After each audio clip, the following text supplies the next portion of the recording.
그 시계는 아직도 바다 어딘가에서 나를 기다리고 있을지도 모릅니다. 40년이 넘는 세월이 흘렀지만 저는 아직도 그날 오후의 바닷바람을 기억해요.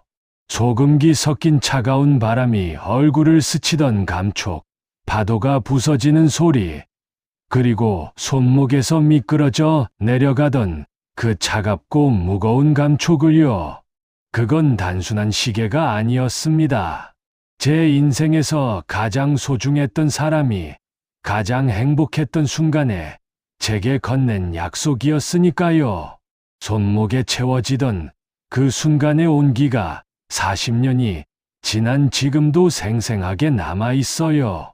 이건 아직 시작에 불과했어요. 다음 이야기가 궁금하신가요? 구독과 좋아요는 기억이 끝자락이 더 많은 이야기를 전하는데 큰 힘이 됩니다. 이제 그날의 기억으로 돌아가 볼게요. 그날 아침, 저는 환갑을 며칠 앞두고 있었어요. 아내는 일찍부터 부엌에서 설거지를 하고 있었고, 저는 거실 창가에 앉아 오래된 사진첩을 넘기고 있었습니다. 노란 빛으로 바랜 사진들 속에서 젊은 제 모습이 낯설게 느껴졌어요. 문득 손목을 내려다봤는데 지금 차고 있는 이 값싼 플라스틱 시계가 눈에 들어왔습니다. 그때 갑자기 가슴 한구석이 무너지는 것 같았어요. 숨을 쉬기가 힘들었고 오래전 기억이 파도처럼 밀려왔습니다. 40년 전 저는 그 시계를 바다에 잃어버렸거든요. 아니, 잃어버렸다기보다는 놓쳐버렸다는 표현이 맞을 거예요. 제 손에서 스르르 빠져나가 파도 속으로 사라져버린 그 시계를요. 1978년 봄이었습니다. 저는 26이었고 그녀는 23이었어요. 그녀의 이름은 수진이었습니다. 부산 자갈치 시장 근처 작은 건어물가게 딸이었죠. 검은 머리를 짧게 자른 모습이 단정했고 웃을 때 드러나는 보조개가 참 예뻤어요. 저는 그 골목 끝에 있는 철물점에서 일했고요. 매일 아침 출근길에 그 가게 앞을 지나쳤는데 어느 날부터인가 그녀가 가게 앞 좌판을 정리하는 모습이 눈에 들어오기 시작했습니다. 멸치를 골라 담는 손길이 빠르고 정확했어요. 가끔 지나가는 할머니들에게 덤을 얹어주는 모습도 보였고요. 처음엔 그저 스쳐 지나가는 시선이었어요. 하지만 어느 날 비가 억수같이 쏟아지던 날이었는데 저는 우산도 없이 그 앞을 지나가고 있었습니다. 온몸이 젖어 있었고 빗물이 얼굴을 타고 흘러내렸어요. 그때 그녀가 가게 안에서 저를 불렀습니다. 손짓으로 안으로 들어오라고 했어요. 저는 머뭇거리다가 결국 가게 처마 밑으로 들어갔습니다. 비를 피할 수 있어서 다행이었지만 왠지 얼굴이 화끈거렸어요. 그녀는 낡은 수건 하나를 건네주었습니다. 아무 말 없이요. 저는 고맙다는 인사를 했고 그녀는 고개만 살짝 끄덕였어요. 그렇게 우리는 서먹하게 앉아서 빗소리를 듣고 있었습니다. 30분쯤 지났을까요? 빗줄기가 조금 약해졌을 때 그녀가 먼저 말을 걸었어요. 철물점에서 일하시냐고 물었습니다. 저는 그렇다고 대답했어요. 그녀는 자기도 매일 아침 저를 본다고 했습니다. 항상 일찍 출근하는 것 같다고요. 그날 이후로 저는 매일 아침 일부러 그 가게 앞을 천천히 지나갔습니다.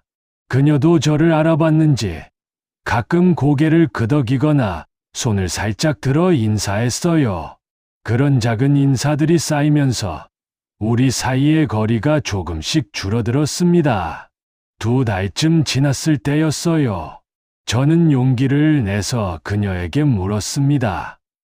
일요일에 시간이 있으면 영도대교 구경을 가지 않겠냐고요. 그녀는 고개를 숙인 채 한참을 망설였어요. 저는 가슴이 두근거리며 기다렸습니다. 그녀는 작은 목소리로 좋다고 했어요.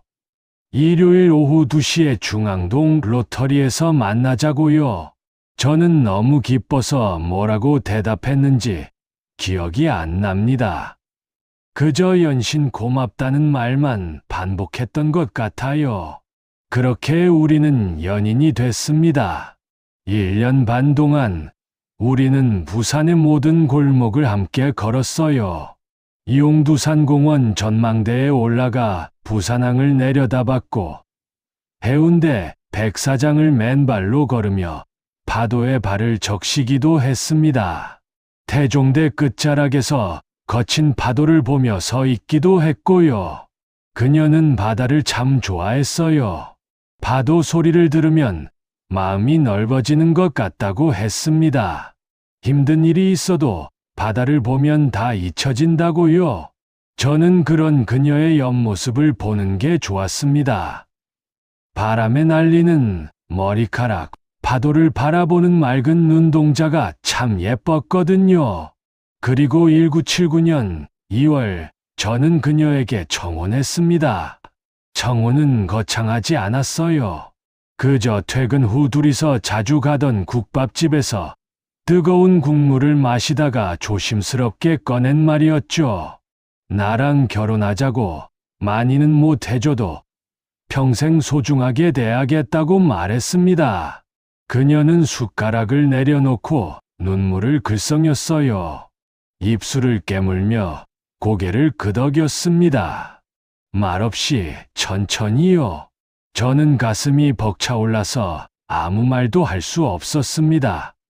그저 그녀의 손을 꼭 잡고 있었어요. 우리는 그해 5월에 결혼하기로 했습니다.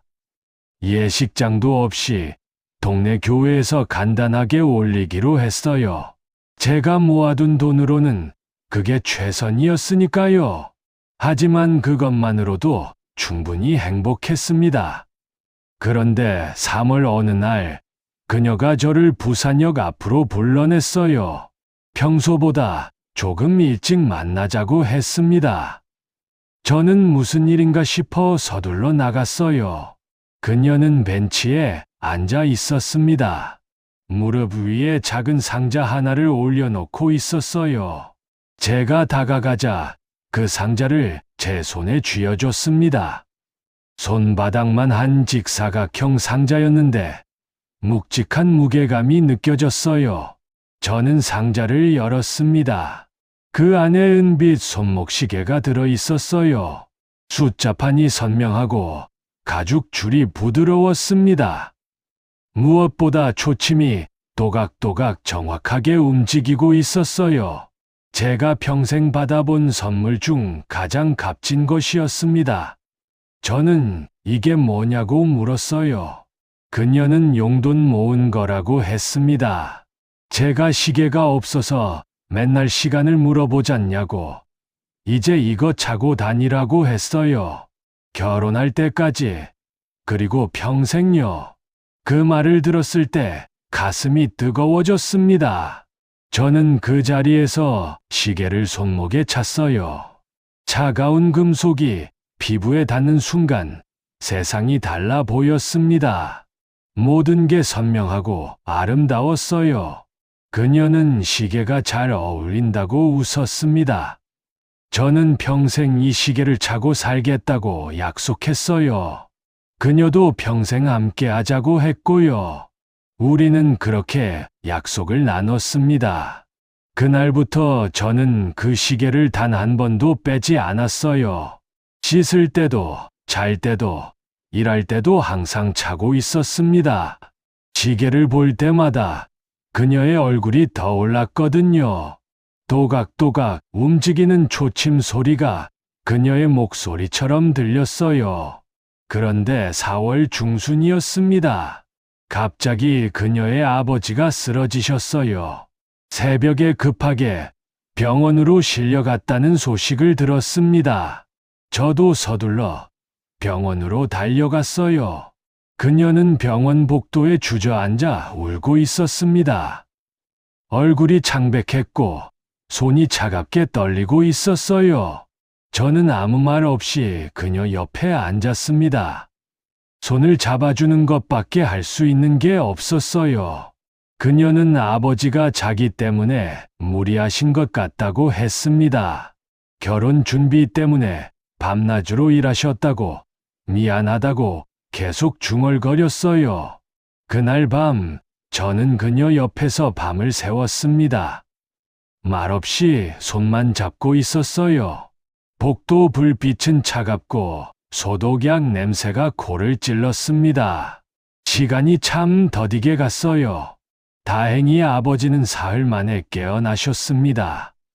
하지만 의사 선생님은 당분간 절대 안정이 필요하다고 했어요. 최소 6개월은 무리하시면 안 된다고 했습니다. 그 말을 들었을 때 제 가슴이 철렁 내려앉았어요. 그날 밤 그녀가 제게 말했습니다. 결혼을 미뤄야 할 것 같다고요. 아버지 건강이 회복하실 때까지만이라고 미안하다고 했어요. 저는 아무 말도 하지 못했습니다. 마음 한편에서는 불안이 스멀스멀 올라왔거든요. 미루자는 게 아니라 이대로 끝날지도 모른다는 두려움이요.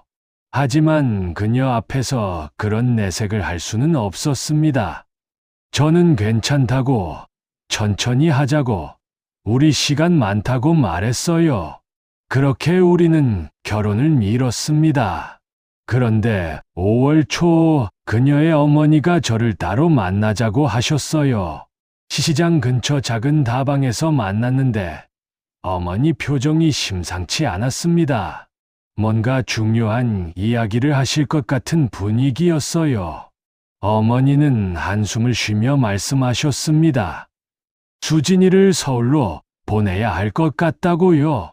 남편 건강도 안 좋고 가게 사정도 어려운데 수진이가 서울 친척집에 가서 일을 배우면 나중에 도움이 될 거라고 하셨어요.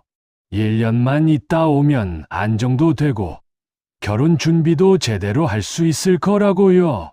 그 말을 듣는 순간 세상이 무너지는 것 같았습니다. 저는 반대하고 싶었어요. 1년이라는 시간이 너무 길게 느껴졌고 그 시간 동안 무슨 일이 생길지 알 수 없었으니까요. 하지만 입 밖으로 나온 말은 달랐습니다. 수진이는 뭐라고 하냐고 물었어요.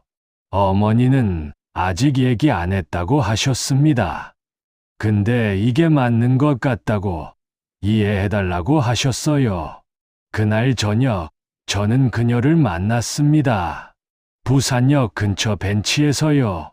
그녀에게 어머니 말씀을 전했을 때 그녀는 고개를 떨구고 한참을 말이 없었어요.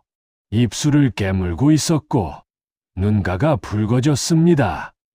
그녀는 가야 할 것 같다고 했어요. 어머니 말씀이 맞는 것 같다고 미안하다고 했습니다. 저는 아무 말도 할 수 없었어요. 그저 고개를 끄덕일 수밖에요. 그날 밤 우리는 해운대로 갔습니다. 마지막으로 함께 바다를 보고 싶었거든요. 파도 소리가 유난히 크게 들렸고 바람은 차가웠습니다. 그녀는 제 팔을 꼭 잡고 있었어요. 1년 후에 꼭 돌아오겠다고 했습니다. 기다려줄 거냐고 물었어요. 저는 당연하다고, 여기서 기다리겠다고, 꼭 돌아오라고 했습니다. 하지만 제 목소리는 떨리고 있었어요. 그리고 2주일 후 그녀는 서울행 기차에 올랐습니다. 저는 부산역 플랫폼에서 그녀를 배웅했어요. 기차가 떠날 때까지 손을 흔들었고 기차가 보이지 않을 때까지 그 자리에 서 있었습니다. 손목의 시계를 보니 오후 2시 45분이었어요. 또각또각 초침은 정확하게 움직이고 있었습니다. 하지만 왠지 그 소리가 평소보다 더 크게 들렸어요. 그녀가 떠난 후 저는 매일 편지를 썼습니다. 일주일에 2-3통씩은 보냈어요. 오늘 있었던 일, 날씨 이야기, 그리고 보고 싶다는 말을 반복해서 썼습니다.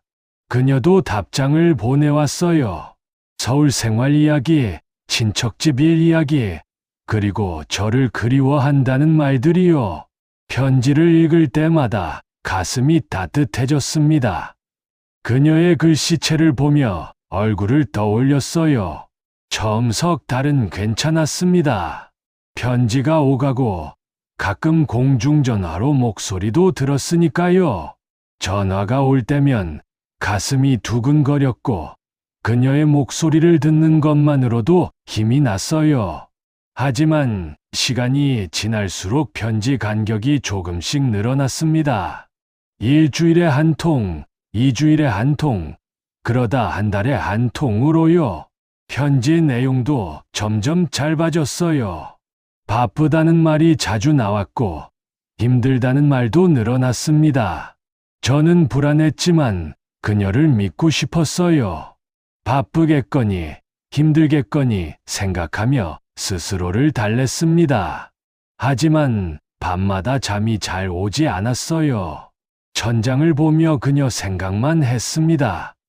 9월쯤이었나요? 그녀의 편지가 한 달 넘게 오지 않았어요.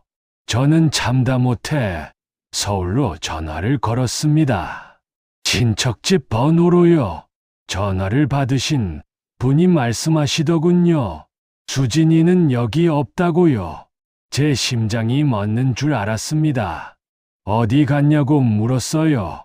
그분은 잘 모르겠다고 했습니다. 2달 전에 자기 일 찾아서 나갔는데 연락이 없다고 하셨어요. 그날 저는 시계를 보며 멍하니 앉아 있었습니다. 오후 4시 10분. 시계는 정확하게 흘러가는데 제 시간은 그 자리에서 멈춘 것 같았어요. 또각또각 초침 소리가 마치 가슴을 두드리는 것처럼 아프게 들렸습니다. 그 후로 일주일 동안 저는 아무것도 하지 못했어요. 일도 제대로 안 되고 밥맛도 없었습니다. 손목의 시계만 계속 바라봤어요. 그 시계가 증오스러웠습니다. 저를 놓고 간 그녀의 마음처럼 혼자만 째깍째깍 시간을 새기고 있었으니까요. 10월 어느 날 저는 태종대로 갔습니다. 우리가 함께 자주 가던 그곳이요. 파도가 거칠게 부서지고 있었어요. 바람은 차갑고 하늘은 잔뜩 흐렸습니다. 가을비가 내릴 것 같은 날씨였어요. 저는 난간에 기대서서 한참을 바다를 바라봤습니다. 검푸른 바다가 끝없이 펼쳐져 있었어요. 파도는 쉼 없이 밀려와 바위에 부딪혔고 하얀 물거품이 흩어졌습니다. 그 모습이 마치 제 마음 같았어요. 부서지고 흩어지고 다시 밀려오기를 반복하는 마음이요. 문득 손목에 시계를 내려다봤습니다. 또각또각 초침은 여전히 정확하게 움직이고 있었어요. 그런데 갑자기 그 소리가 너무 시끄럽게 느껴졌습니다. 마치 제 가슴속 불안을 재촉하는 것 같았어요. 저는 무의식 중에 시계줄을 만지작거리고 있었습니다. 가죽줄이 땀에 젖어 축축했어요.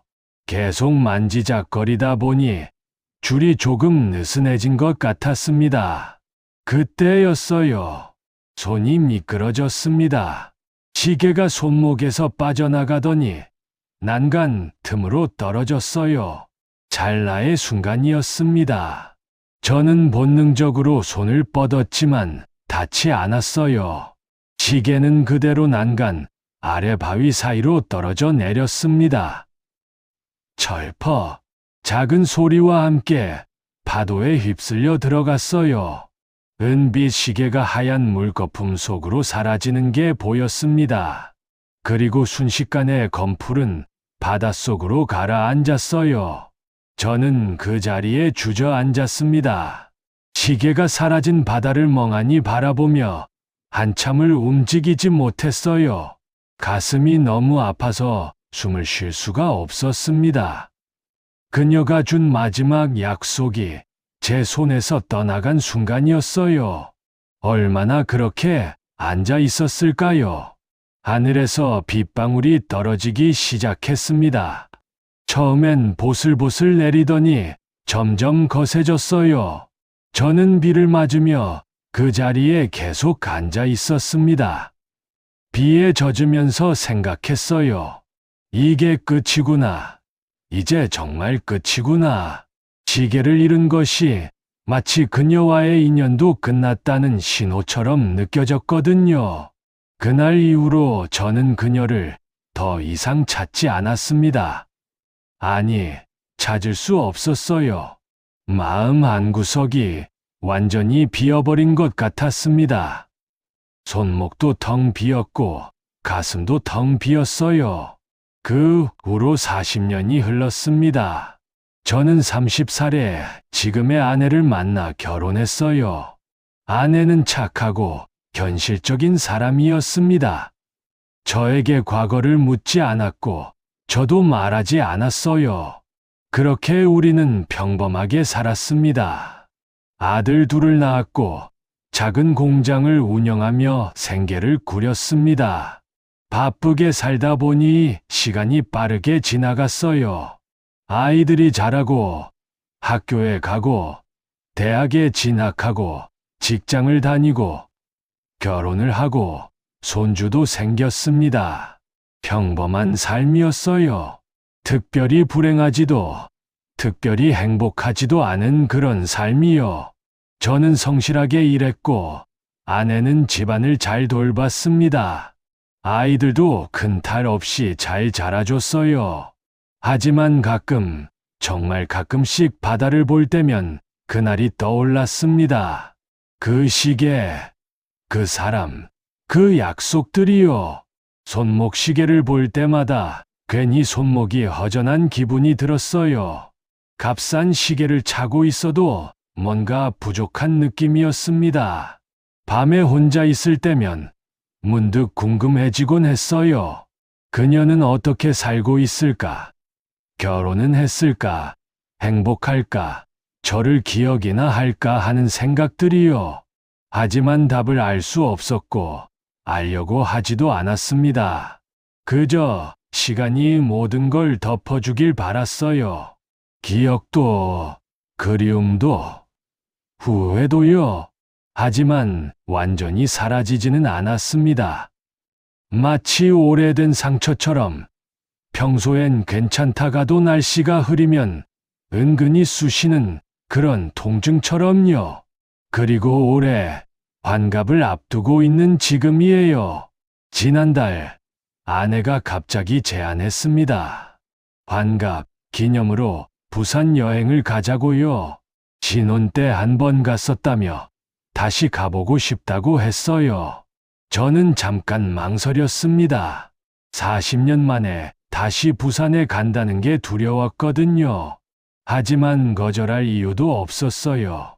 저는 좋다고 가자고 했습니다. 아내는 기뻐하며 여행 계획을 세우기 시작했어요. 호텔도 예약하고 갈 곳도 알아보고요.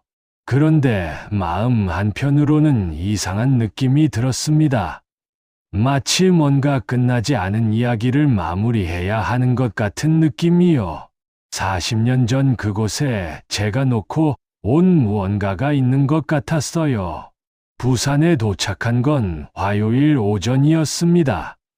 자갈치 시장은 옛날보다 훨씬 현대적으로 변해 있었어요. 깨끗한 건물이 들어서 있었고 예전의 좁은 골목들은 대부분 사라졌습니다. 제가 일하던 철물점도 없어지고 그녀네 가게도 다른 가게로 바뀌어 있었어요. 모든 게 낯설었습니다. 익숙한 듯 낯선 풍경이었어요. 골목 구조는 어렴풋이 기억나는데 그 안을 채우고 있는 것들은 모두 달랐습니다. 마치 기억 속 사진을 현실에서 찾으려는 것 같았어요. 아내와 함께 해운대도 가고 용두산 공원도 갔습니다. 저는 아무렇지 않은 척했지만 가슴 한구석이 계속 아려왔어요. 발걸음을 옮길 때마다 40년 전 기억이 떠올랐습니다. 이 벤치에서 그녀와 앉아 있었구나. 저 계단을 함께 올라갔었지. 저 가게에서 붕어빵을 사 먹었었는데 그런 생각들이 파도처럼 밀려왔어요. 둘째 날 오후 저는 아내에게 말했습니다. 잠깐 태종대 좀 다녀오겠다고. 혼자 바람 쐬고 오겠다고 했어요. 아내는 묻지 않고 고개를 끄덕였습니다. 천천히 다녀오라고 했어요. 저는 버스를 타고 태종대로 향했습니다. 40년 만에 다시 찾는 그곳이었어요. 버스 안에서 계속 손목시계를 만지작거렸습니다. 가슴이 두근거렸어요. 도착했을 때 파도 소리가 귓가를 때렸습니다. 예전과 똑같은 소리였어요. 저는 천천히 난간 쪽으로 걸어갔습니다. 발걸음이 무거웠어요. 그리고 그 자리, 시계를 떨어뜨렸던 바로 그 자리에 섰습니다. 바다는 여전히 넓고 깊었습니다. 파도는 끊임없이 밀려왔다 부서졌어요. 하늘은 맑았고 바람은 시원했습니다. 저는 난간에 기대서서 한참을 바다를 바라봤어요. 40년 전 제가 여기 서서 시계를 잃어버렸구나. 그 시계는 지금 저 깊은 바다 어딘가에 가라앉아 있겠지. 녹슬고 부서진 채로요. 그런 생각을 하고 있었습니다. 그때였어요. 옆에서 누군가 말을 걸었습니다. 고개를 돌리니 70 정도 되어 보이는 노인이 서 있었어요. 얼굴은 햇볕에 깊게 그을렸고 손은 굳은 살로 거칠어 보였습니다. 낡은 점퍼를 입고 있었어요. 어부처럼 보였습니다. 노인은 여기 자주 오냐고 물었어요. 저는 아니라고 오랜만에 왔다고 대답했습니다. 노인은 자기는 여기서 평생 고기 잡았다고 했어요. 이 바다가 자기 인생이라고요. 노인은 옅게 웃으며 바다를 바라봤습니다. 그러더니 갑자기 물었어요. 혹시 뭐 찾으러 왔냐고요? 그 질문에 저는 깜짝 놀랐습니다. 어떻게 아셨냐는 듯이 노인을 쳐다봤어요. 노인은 여전히 바다를 보며 말했습니다. 사람들이 여기 올 땐 다 이유가 있다고요. 누구는 추억 찾으러 오고, 누구는 후회하러 오고, 누구는 뭔가를 보내러 온다고요. 제 눈빛을 보니 뭔가 찾으러 온 것 같다고 했어요. 저는 한참을 말없이 서 있다가 천천히 입을 열었습니다. 시계라고 했어요. 40년 전에 여기서 시계를 잃어버렸다고요. 노인은 고개를 끄덕이더니 주머니에서 뭔가를 꺼냈습니다. 그때 제 심장이 멎는 줄 알았어요. 노인의 손바닥 위에는 녹슬고 부서진 손목시계가 놓여 있었습니다.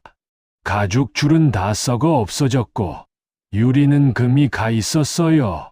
시계 몸체도 녹이 슬어 색이 변해 있었습니다. 하지만 저는 한눈에 알아봤어요. 그게 제 시계라는 걸요. 온몸에 소름이 돋았습니다. 손이 떨렸어요. 이게 어떻게 된 일인지 믿을 수가 없었습니다. 노인은 10년 전쯤 그물에 걸려 올라왔다고 했어요. 처음엔 그냥 쓰레기인 줄 알고 버리려다가 뒷면에 뭔가 새겨진 게 보여서 가지고 있었대요. 혹시나 주인이 나타날까 싶어서요. 노인은 시계를 제 손에 쥐어줬습니다. 저는 떨리는 손으로 시계를 받아들었어요. 무겁고 차가웠습니다. 세월의 흔적이 고스란히 느껴졌어요. 뒷면을 보니 희미하게 글자가 보였습니다. 녹이 슬어 거의 지워질 뻔했지만 자세히 보니 읽을 수 있었어요. 민수에게 영원히 수진. 40년 전 그녀가 새겨준 글씨였습니다. 그 순간 모든 게 무너져 내렸어요. 40년 동안 쌓아올린 벽이 한순간에 무너졌습니다. 저는 그 자리에서 주저앉아 울었어요. 환갑을 앞둔 남자가 낯선 노인 앞에서 소리 없이 눈물을 흘렸습니다. 눈물이 멈추지 않았어요. 가슴이 너무 아파서 숨을 쉴 수가 없었습니다. 노인은 아무 말 없이 제 어깨를 토닥여줬어요. 그 손길이 참 따뜻했습니다. 한참을 울다가 저는 노인에게 물었습니다. 왜 이걸 가지고 계셨냐고. 팔 수도 있었을 텐데요. 노인은 빙그레 웃었어요. 이 시계에 담긴 마음이 느껴졌다고 했습니다. 이건 그냥 시계가 아니라 누군가의 약속이라고, 그런 걸 함부로 버릴 수는 없다고 했어요. 저는 고맙다고, 정말 고맙다고 몇 번이고 말했습니다. 노인은 괜찮다고, 주인 찾아서 다행이라고 했어요. 바다는 결국 다 돌려준다고, 시간이 걸려도 말이라고 했습니다. 저는 시계를 꼭 쥐고 한참을 그 자리에 앉아 있었습니다. 바다를 보며 파도 소리를 들으며 40년 전 그날을 떠올렸어요. 시계를 손목에 처음 찼던 날, 그녀의 웃는 얼굴, 그리고 이곳에서 시계를 잃어버렸던 그날을요. 모든 게 어제 일처럼 생생했습니다. 그날 저녁, 저는 호텔로 돌아와 아내에게 모든 걸 말했습니다. 첫사랑 이야기, 시계 이야기, 그리고 오늘 있었던 일까지요. 아내는 조용히 듣더니 제 손을 잡아줬어요. 그 사람 보고 싶겠다고 했습니다. 아내의 말에 저는 고개를 저었습니다. 아니라고, 이제 괜찮다고, 시계를 돌려받은 것만으로도 충분하다고 했어요. 그건 진심이었습니다. 저는 그녀를 다시 만나고 싶지 않았어요. 아니, 만나지 않아도 됐습니다. 중요한 건 그 시절의 마음이었고, 그 약속이었으니까요. 그리고 그건 이미 제 손에 돌아와 있었으니까요. 다음 날, 부산을 떠나기 전에 저는 다시 한번 태종대에 갔습니다. 이번엔 아내와 함께요. 우리는 난간에 서서 바다를 바라봤어요. 저는 주머니에서 그 녹슨 시계를 꺼냈습니다. 한참을 들여다보다가 천천히 다시 주머니에 넣었어요. 이번엔 잃어버리지 않을 거예요. 평생 간직할 겁니다. 바다는 여전히 넓고 깊었습니다. 파도는 끊임없이 밀려왔다 부서지고 바람은 차갑게 불었어요. 하지만 이상하게도 마음은 따뜻했습니다. 아내가 물었어요. 후회됐냐고요? 저는 고개를 저었습니다. 아니라고, 오히려 고맙다고 했어요. 그때의 사랑이 있었기에 지금의 제가 있는 거라고요.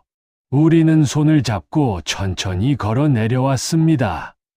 계단을 한 걸음씩 내려가면서 저는 뒤를 한 번 돌아봤어요. 바다는 여전히 그 자리에 있었습니다. 앞으로도 계속 그 자리에 있겠죠. 그날 밤, 호텔 방에서 저는 시계를 책상 위에 조심스럽게 올려놨어요. 형광등, 불빛 아래에서 보니 더 낡아 보였습니다. 초침은 당연히 멈춰 있었고, 유리에 난 금은 거미줄처럼 퍼져 있었어요. 하지만 이상하게도 그 시계가 여전히 또각또각 소리를 내는 것 같았습니다. 제 가슴 속에서요. 40년 전 그날부터 지금까지 멈추지 않고 흘러온 시간의 소리가 들리는 것 같았어요. 아내는 옆에서 책을 읽고 있었습니다. 저는 조용히 물었어요. 자기는 괜찮은 남편이었냐고요. 아내는 책에서 눈을 떼고 저를 봤습니다. 그러더니 빙그레 웃었어요. 충분했다고, 언제나 충분했다고 했습니다. 그 말을 듣는 순간 제 가슴속 어딘가가 따뜻하게 녹아내리는 것 같았습니다. 40년 동안 제가 무의식 중에 짊어지고 있던 무게 같은 것이요. 그 무게가 스르르 풀려나가는 느낌이었어요. 서울로 돌아온 후 저는 시계를 작은 유리 상자에 넣어 서재에 보관했습니다. 가끔 그걸 꺼내어보며 생각에 잠기곤 해요. 그때 그 사람은 어떻게 살았을까? 행복했을까? 지금은 어디서 무엇을 하고 있을까 하고요. 답을 알 수 없지만 알고 싶지도 않습니다. 그저 그녀도 저처럼 평범하게 그리고 행복하게 살았길 바랄 뿐이에요. 가끔은 저를 떠올렸을까요?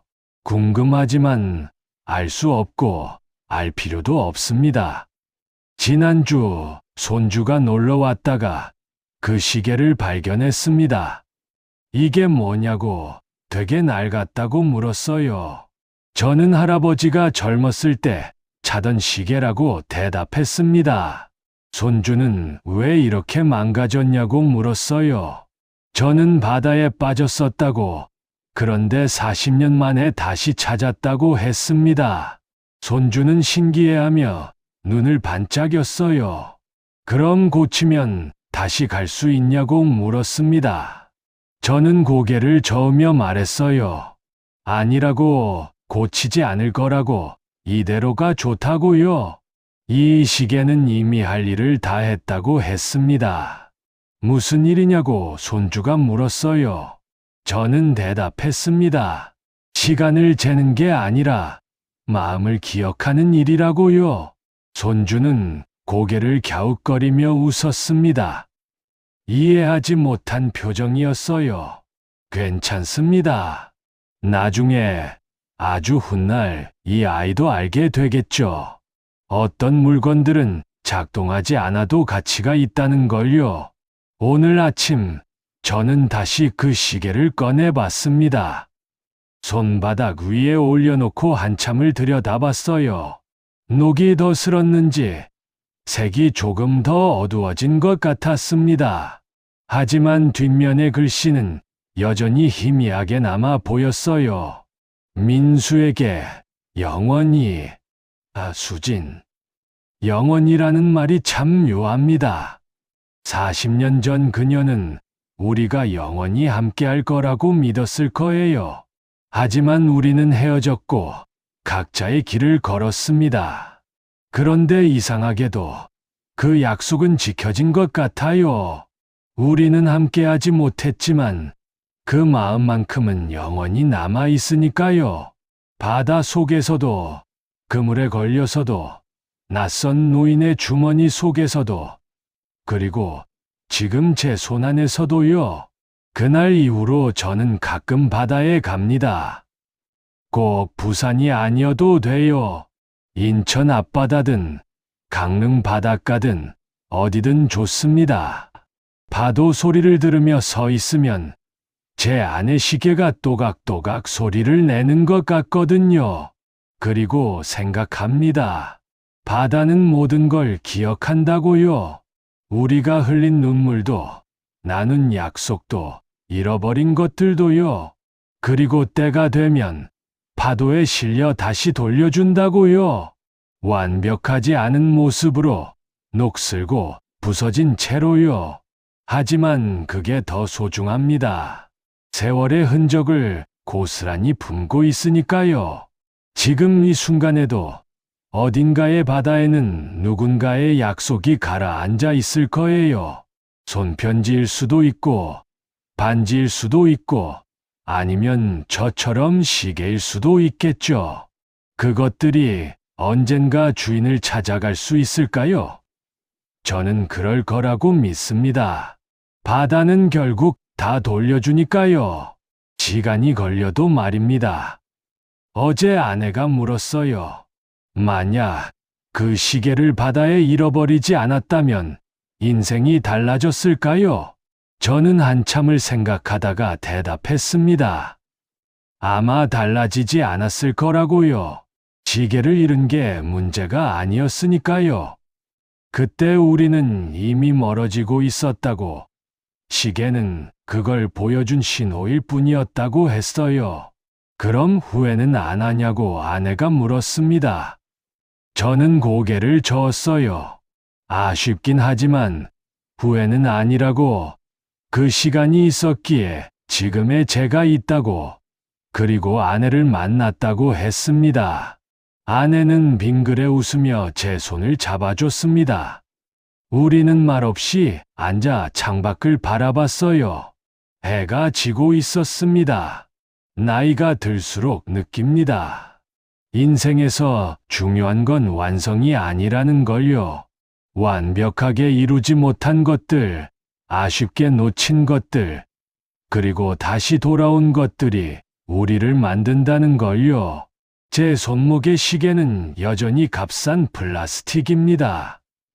정확하게 작동하고 시간을 잘 알려주지만 무게감은 없어요. 하지만 괜찮습니다. 진짜 무게는 서재 유리 상자 안에 있으니까요. 가끔 밤에 잠이 안 올 때 저는 서재로 가서 그 시계를 꺼내 봅니다. 어둠 속에서 손으로 만져보면 차갑고 거칠어요.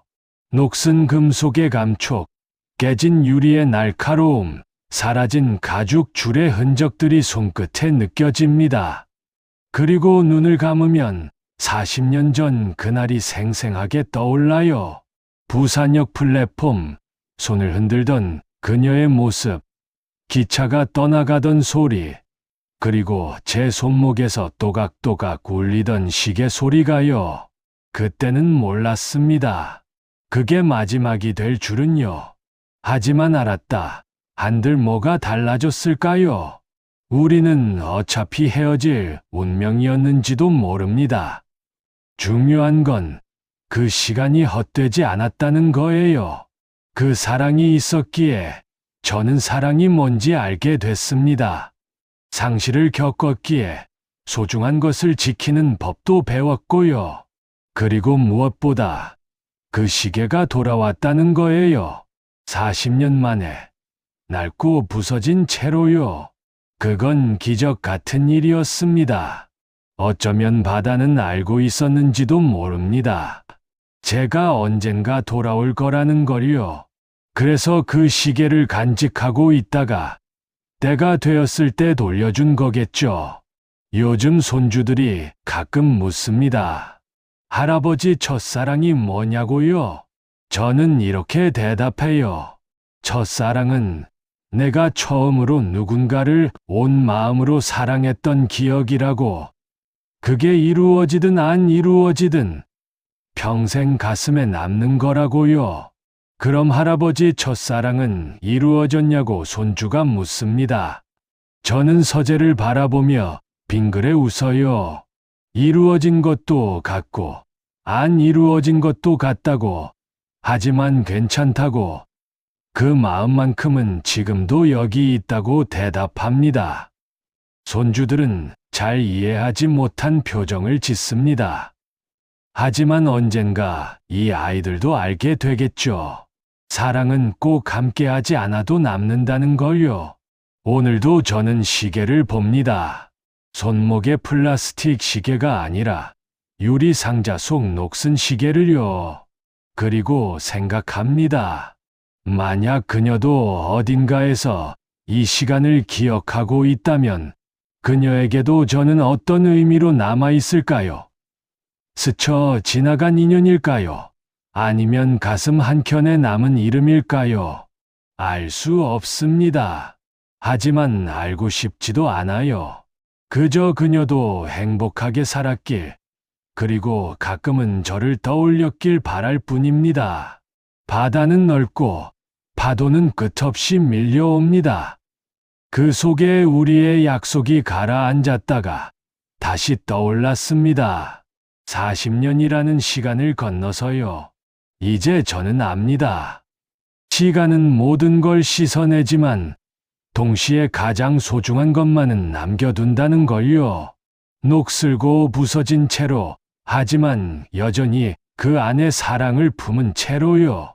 그게 바로 이 시계가 제게 알려준 진실입니다. 저는 이 시계를 유산으로 남길 생각입니다. 제 큰아들에게요. 물론 그 아이는 이해하지 못할 겁니다. 왜 이렇게 낡고 쓸모없는 걸 남기냐고 물을 거예요. 하지만 언젠가 그 아이도 나이가 들고 인생을 돌아볼 때가 오면 알게 되겠죠. 이 시계가 단순한 시계가 아니라는 걸요. 이건 시간을 재는 도구가 아니라 시간을 기억하는 증거니까요. 사랑했던 순간, 잃어버린 순간, 그리고 다시 찾은 순간의 증거요. 가끔 생각합니다. 만약 제가 그날 태종대에 가지 않았다면 어땠을까요? 만약 그 노인을 만나지 못했다면, 만약 시계가 영영바다 속에 남아 있었다면, 아마 저는 평생 그 빚을 진 채로 살았을 거예요. 완성하지 못한 이야기를 가슴에 품은 채로요. 끝나지 않은 문장처럼, 마침표 없는 단락처럼요. 하지만 바다는 기회를 줬습니다.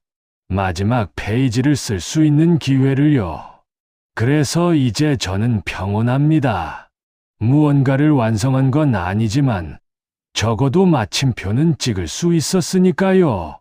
어쩌면 이게 진짜 사랑인지도 모릅니다. 함께하지 못해도, 헤어져 있어도, 40년이 지나도 여전히 가슴 한켠에 자리를 차지하고 있는 것이요.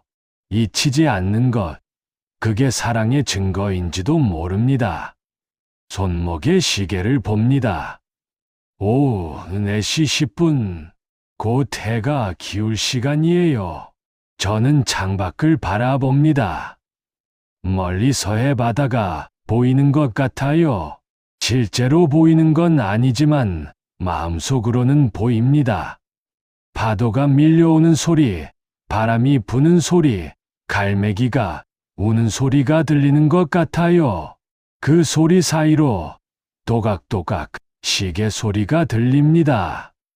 40년 전 그날, 그녀가 제 손목에 채워줬던 그 시계의 소리가요. 그 소리는 이제 제 심장 박동이 되었습니다.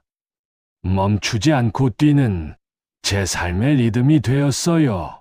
깨어있을 때도, 잠들었을 때도 그 소리는 계속됩니다. 그래서 저는 이제 압니다.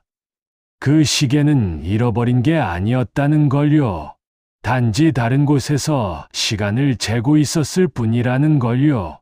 바다 속에서, 그물 속에서, 노인의 주머니에서, 그리고 지금 제 서재에서요. 형태는 바뀌었어도 그 의미는 변하지 않았습니다. 시간은 흘러도 사랑은 멈추지 않더군요. 그게 바로 우리가 놓지 못한 기억의 끝자락이었습니다. 그날 이후로 제 삶은 조금 달라졌습니다. 겉으로 보기엔 똑같지만 안은 많이 변했어요. 무거운 짐을 내려놓은 것 같았고 오랫동안 막혀있던 무언가가 뚫린 것 같았습니다. 아내도 느꼈는지 요즘 제가 많이 편해 보인다고 했어요. 얼굴에서 뭔가 부드러운 게 느껴진다고요. 저는 그냥 나이 들어서 그런 거라고 웃어 넘겼지만 사실 아내 말이 맞았습니다. 40년 동안 제 어깨를 짓누르고 있던 무게가 사라진 거예요. 후회도, 미련도, 원망도 아닌 뭔가가요. 이제야 그게 뭔지 알 것 같아요. 그건 바로 용서였습니다. 저 자신을 용서하는 것이었어요. 그녀를 지키지 못한 것, 시계를 잃어버린 것, 다시 찾지 못한 것, 그 모든 것에 대한 용서요. 그리고 그녀를 용서하는 것이기도 했습니다. 떠나간 것, 연락을 끊은 것, 돌아오지 않은 것에 대한 용서요. 사실 용서할 것도 없었죠. 그녀도 어쩔 수 없었을 테니까요. 우리는 그저 젊었고 서툴렀고 현실 앞에 무력했을 뿐입니다. 이제 저는 밤에 잠을 잘 잡니다. 예전엔 가끔 그녀 꿈을 꿨어요. 부산역 플랫폼에서 손을 흔들다가 그녀가 멀어져 가고 제가 뛰어가려 해도 발이 움직이지 않는 그런 꿈이요. 하지만 요즘은 그런 꿈을 꾸지 않습니다. 대신 평화로운 꿈을 꿔요. 바다가 나오고 파도 소리가 들리고 따뜻한 햇살이 내리쬐는 그런 꿈이요. 꿈속에서 저는 난간에 기대 서서 바다를 바라봅니다. 그리고 손목에 시계를 봐요. 또각또각 시계는 정확하게 흘러갑니다. 지난주에는 아들이 가족들과 함께 집에 왔었어요. 손주들도 함께요. 저녁을 먹고 거실에 둘러앉아 이야기를 나누는데 큰아들이 물었습니다. 아버지, 요즘 왜 그렇게 기분이 좋아 보이냐고요? 저는 그냥 나이 들어서 욕심이 없어진 거라고 했어요. 다들 웃었습니다. 하지만 제 마음속으로는 생각했어요. 진짜 이유는 따로 있다고요. 잃어버린 걸 찾았기 때문이라고. 끝나지 않은 이야기에 마침표를 찍었기 때문이라고. 40년 전 그날에 제 자신과 화해했기 때문이라고요. 밤이 깊어 가족들이 돌아가고 저는 서재에 앉아 있었습니다. 유리 상자 속 시계를 바라보며 오랜 시간 생각에 잠겼어요. 만약 그녀가 지금 어딘가에서 이 시계를 본다면 뭐라고 할까요? 아마 놀라겠죠. 40년이 지나도 제가 간직하고 있다는 게요. 그리고 어쩌면 미안해할지도 모릅니다. 자기 때문에 제가 힘들었을까봐요. 하지만 저는 그녀에게 말하고 싶어요. 미안해하지 말라고, 고마웠다고, 그 시간이 헛되지 않았다고요. 그 사랑이 저를 더 나은 사람으로 만들어줬다고요. 그리고 이제는 정말 괜찮다고, 행복하다고, 평온하다고 말해주고 싶어요. 오늘 새벽, 저는 일찍 일어나 산책을 나갔습니다. 동네 뒷산 오솔길을 천천히 걸었어요. 이른 아침 공기가 상쾌했고 새소리가 청아했습니다. 정상에 올라 마을을 내려다봤어요. 집들이 옹기종기 모여 있고 사람들이 하나둘 움직이기 시작했습니다. 저 집들 안에도 각자의 이야기가 있겠죠. 사랑도, 이별도, 후회도, 용서도요. 그 순간 문득 깨달았습니다.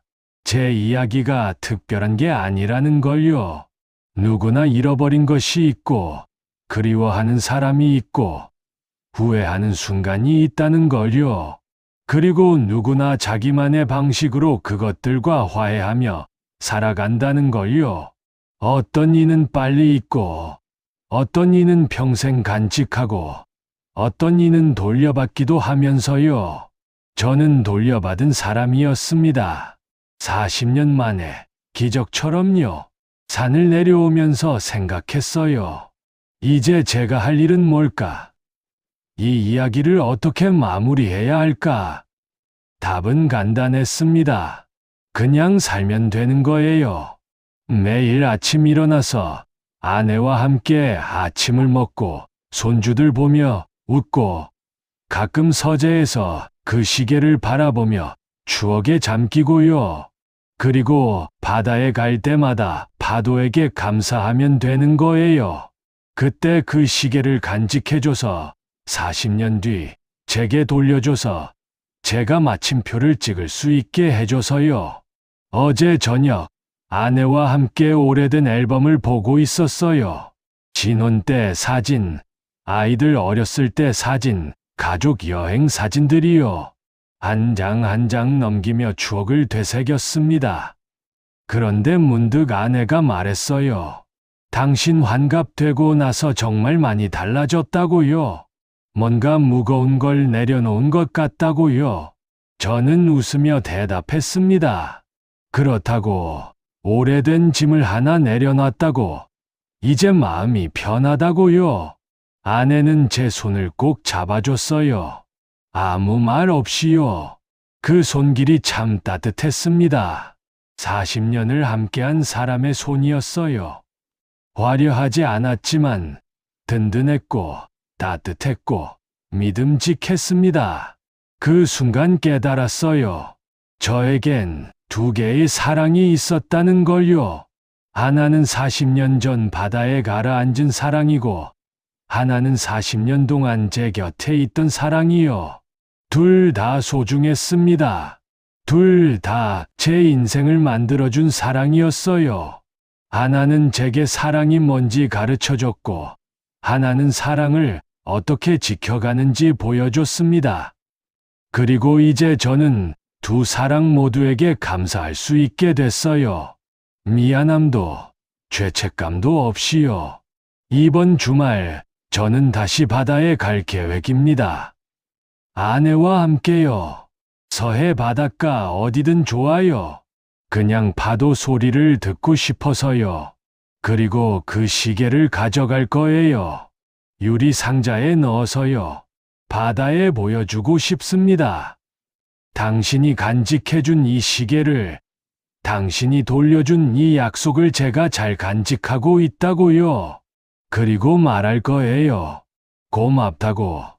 정말 고맙다고요. 시간은 흘러도 사랑은 멈추지 않더군요.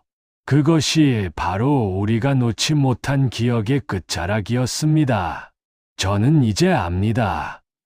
인생에서 잃어버린 것들은 사라지는 게 아니라 다른 곳에 머물고 있다가 때가 되면 돌아온다는 걸요. 우리가 준비되었을 때, 받아들일 수 있을 때요. 40년 전 저는 그 시계를 잃었습니다. 하지만 40년 후 저는 그것보다 더 큰 걸 얻었어요. 용서를 배웠고, 평화를 찾았고, 감사를 알게 됐습니다.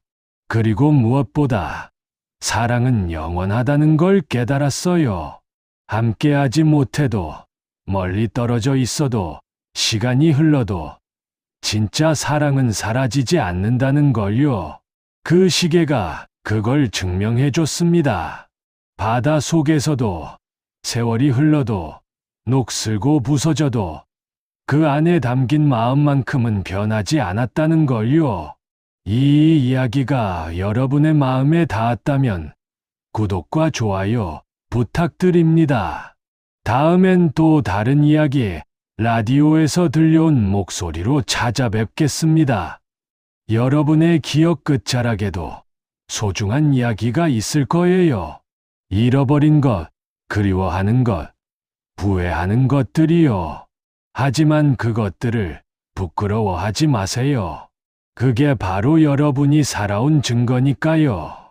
그리고 언젠가 바다처럼 시간이 그것들을 돌려줄지도 모릅니다.